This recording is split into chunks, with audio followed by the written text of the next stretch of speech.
Hi, I'm Owen from Rask Australia. Thanks for tuning in to the Rask Network. Before we get into today's show, there are a few things we have to go over. Firstly, what you're about to hear and see is limited to general information only. It's not personal financial advice like you get from a financial planner. Also, it's important to remember that past performance is not indicative of future performance. That means that anything that's happened in the past, or we say today, is not necessarily going to reflect what happens in the future. Lastly, please consider that any of the guests or myself are featuring on this program may have a financial interest in some of the products or shares mentioned. That's enough from me. I hope you enjoyed today's program. Welcome back to Investing Month. Today we are tackling admin. We are sorting out our finances. Now we've made our very first investment, or we might be making that in the next 6 months. What do we do after we've done all that? There's a lot of things to stay on top of, but if you get it sorted out early, you will keep your life super simple. You'll automate things in the background and you won't make a mess at tax time. Yes, Kate, I was reading a great book this morning, actually, and it talks about that the exciting part, but also the daunting part, is often investing for the first time. But then people tend to forget about some of the other stuff that goes on in the background. But you can actually put some of these things almost on autopilot. So some of the things can just happen. But you do need to know what you're doing with your investing and money admin so that you don't get any rude surprises and so it doesn't, become a huge headache for you. So the first thing to know, I think, Kate, just as a very quick thing, is if you can just tell us what this share registry thing is, that we get all this mail or we get emails from this thing called Link and Computershare. What are they? When you buy a share in a company, they don't do all the manual admin for all the millions of shareholders themselves. So they outsource this to a third-party company, which is usually Link Market Services, Computershare, or Boardroom in Australia. There are a few more, but they're the main names you'll need to know. And so this organisation manages your admin side of your shareholding. So this is where you can go and update your bank account details. So if the company pays a dividend, you need to put your bank details in if you want it paid to your bank account, or you can opt in for a dividend reinvestment plan. I think we touched on that. Yeah. And this is an ability to reinvest dividends or reinvest the cash that you would stand to receive from your shares. You can automatically have that reinvested. So you do that when you log into this thing called a share registry. Yes. Your share registry also lets you update your tax file number. So there's no withholding tax taken on any dividends or distributions you receive. You can also change your paperwork settings, your communication settings, which is probably the most important part here. Yep. So you don't get lots of stuff in the mail.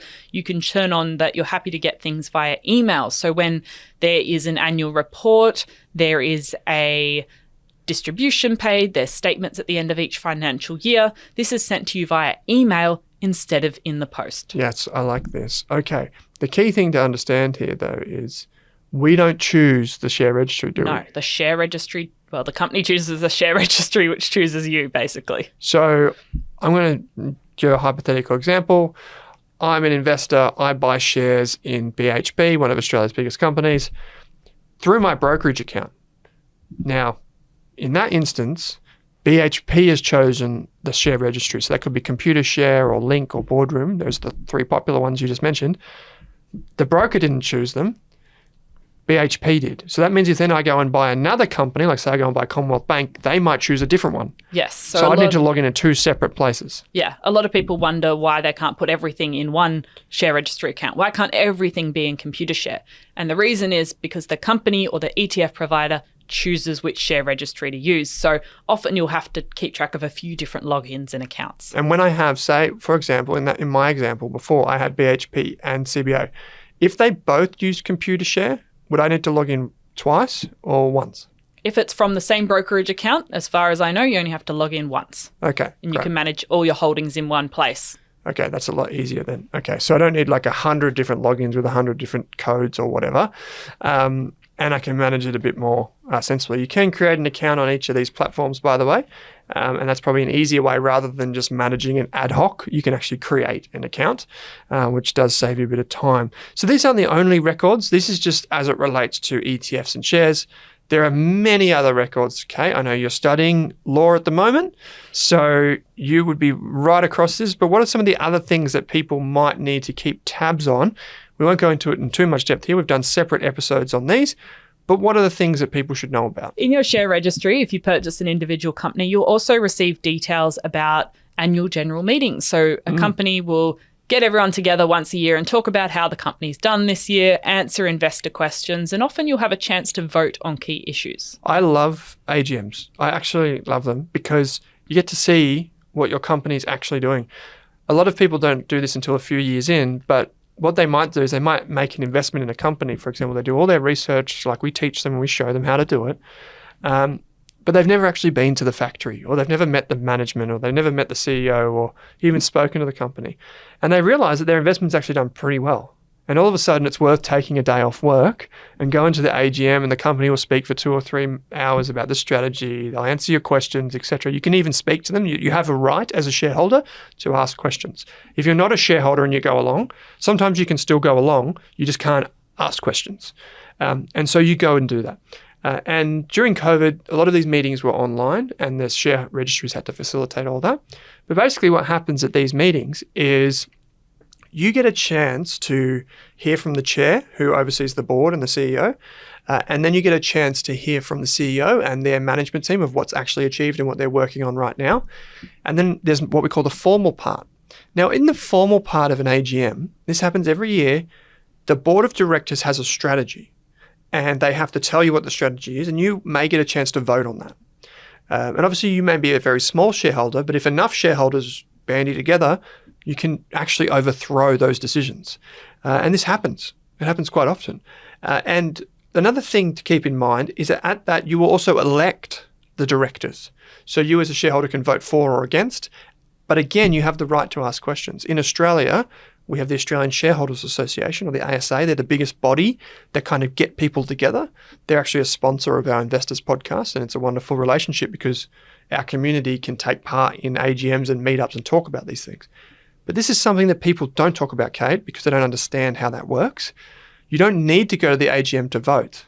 You can just log into your share registry and there should be notices there on how to vote. And it's really simple. And that's a really important part of being stewards of the world's businesses, so to speak. The problem that we have right now is that a lot of people invest in index funds and they don't get the chance to vote. So if you are a small shareholder, you still have a chance to vote, and that's fantastic. You do that through your share registry. Now, sorry for that digression, but it's your business. You own it, so you can have a say. Yeah. The other thing that we should really talk about is that's just the share registry, which kind of controls your life, and it becomes really frustrating once you realize how old school the platforms are.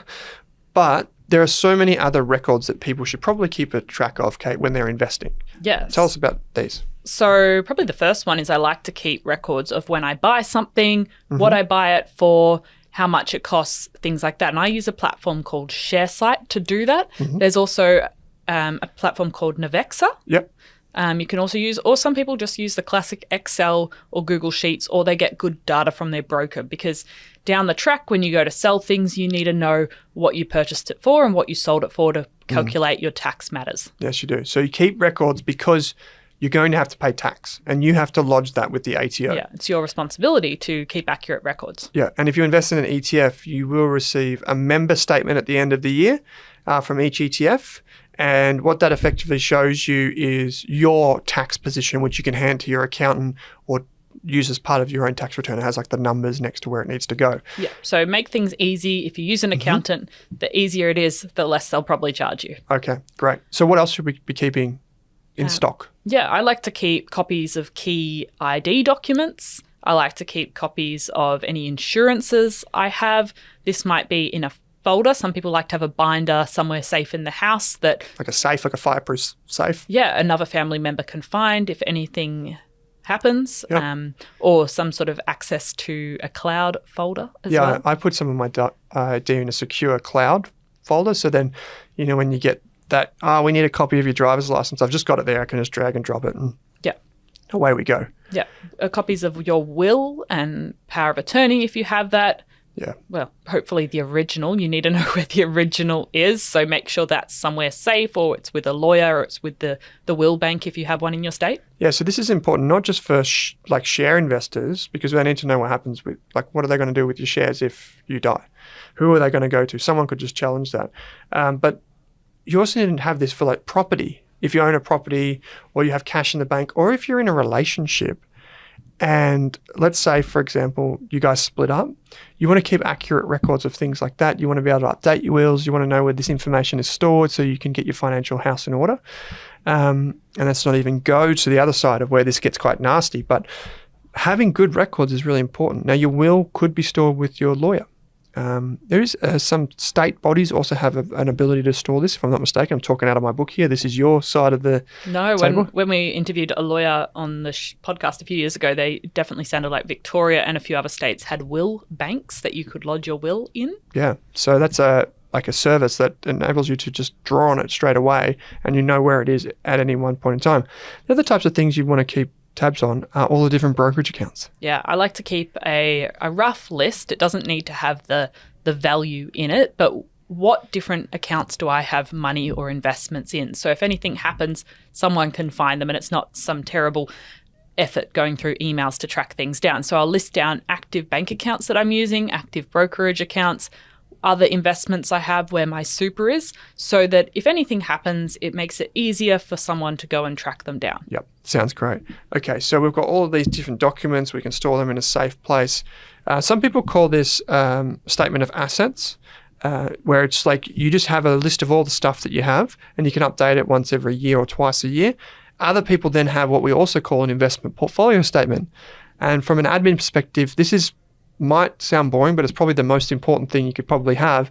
And in fact, some of the finance industry takes a year just to study how to make one of these, which is an investment portfolio statement is effectively how are you going to invest, why are you going to invest in the way that you're going to invest, and then making sure that you follow that in time in the future.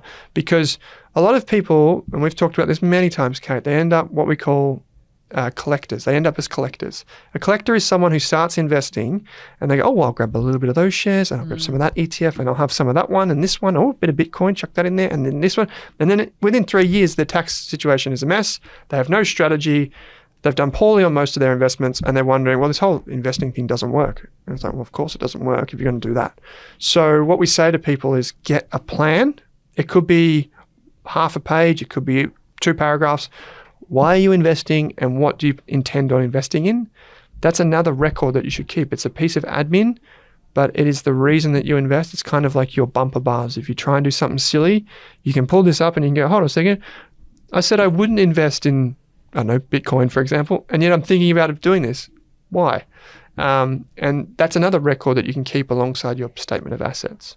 Now, in terms of admin, do you do anything else? Well, what makes my life easier is setting up forwarding rules in my emails. So if you're a new investor, you might suddenly get a barrage of emails or paperwork in the mail if you haven't updated your preferences in your share registry. So I auto forward anything to do with my investments, my share registries, tax documents into certain folders. So I have everything there in one spot for tax time, including maybe if I made a donation during the year, I include the receipts there. And I try and keep track of things in a Google Sheet as well, or drag them into a folder if they're files. So I have everything easy to go and easy to send to the accountant. So it makes their life easier. I really like that. Yeah. So if you do have like a share site thing or an Avexa account, that's the tax portfolio reporting stuff. You can get a subscription to them and you can set it up so that anything that comes from, say, your brokerage account can be auto-forwarded to that, and that software will automatically read the email and put that in your account for you. So it's super easy. But as Kate said, you could have other things in there too. Like you could have tax deductions as a separate label in your Gmail, for example. And you can just make your life so much easier. Because you'll probably forget what you purchased that might be relevant for your tax return 10 months ago. But if you keep a list or you keep a folder or you keep a file, that makes your life easier. And we interviewed Tim Lowe, Assistant Commissioner of the ATO. So that's a really good episode if you are interested in learning more about tax time. And he endorsed the idea of using folders. So I think it's official. It's official now. It's official. You can use folders to keep your receipts. But it's actually no shoe boxes. Yeah, it's actually a good idea because the tax return will be so much easier. You'll save money in your accountant and you'll probably get a more accurate tax return anyway. So why wouldn't you? You can also turn off the paper statements. I would just double click on that in your share registry. Some brokers allow you to turn that off as well. You can click a button like the one that I use says you just click this button and we'll turn them off for you. And that means that you just receive emails instead, save the trees and all that. But just in summary, Kate, a share registry is not chosen by you, but you will receive paperwork from them and you will receive emails from them. You can log in using the information that you get in the mail. It'll have a number on there. You can use that information to log into the share registry and manage your investing affairs. Things such as whether you want automatic dividend reinvestment, or whether you want to vote on things, or whether you want to add your tax file number so you don't get cop extra tax. All that is done through the share registry. Then we talked about a list of personal assets. There's things like your wills, you need to know information, ID, put that somewhere safe and secure. Some people suggest fireproof safes.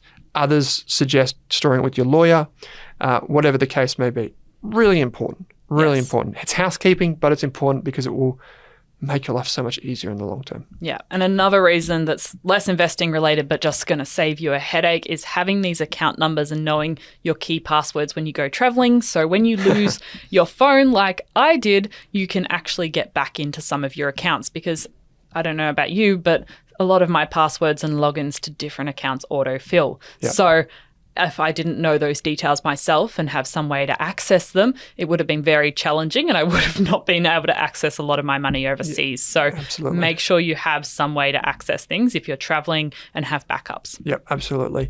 So that's all the admin 101. We do cover this a lot in other shows. We covered powers of attorney, superannuation and what to do there. And we've got a very so many other things. intensive, very long guide on ASX share registries covering everything about dividend reinvestment plans, tax file numbers, all the paperwork ETF you need tax, to know all that stuff on Rask Media. So that link is in the show notes so you can learn everything there is to know. Yep.